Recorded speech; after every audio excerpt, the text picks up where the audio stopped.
Setelah perang Badar dan kalah orang-orang kafir Quraisy, di Mekah tertinggal yang dituakan cuma tinggal dua, Abu Sufyan dan Abu Lahab.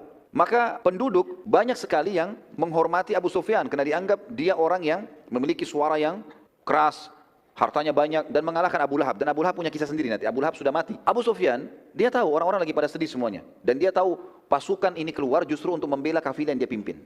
Maka bagaimana caranya? Dia bilang, jangan ada yang bersedih, jangan ada yang menangis, serta berduka. Juga jangan ada yang menebus tawanan. Sampai akhirnya muslimin tambah senang nanti.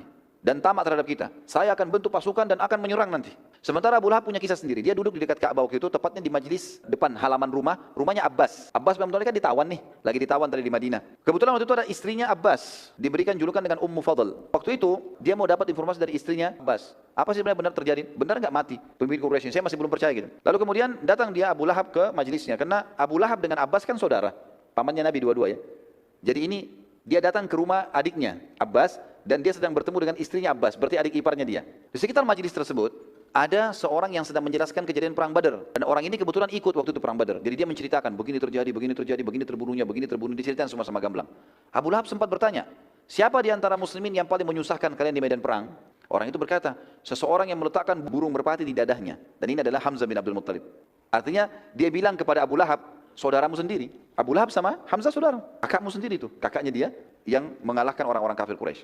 Dalam ceritanya ini, kesannya membela muslimin. Memang kita kalah, bahkan dia mengatakan, di pasukan muslimin ada orang-orang yang menggunakan baju-baju putih, badannya kekar-kekar, sangat perkasa, tidak ada yang bisa menangkis pedang-pedangnya. Maksudnya ini kelompok para malaikat. Pada saat itu terdapat seorang budaknya Abbas, nama Abu Rafi'. Abu Rafi' ini sudah masuk Islam rupanya, tapi dia sembunyikan Islamnya. Maka tiba-tiba dia bilang, itu malaikat yang turun membantu muslimin. Karena semangatnya, sekarang dia terang-terangan menyampaikan. Maka Abu Lahab tiba-tiba marah kepada budak itu. Dia ambil kayu, kemudian dipukuli budak itu.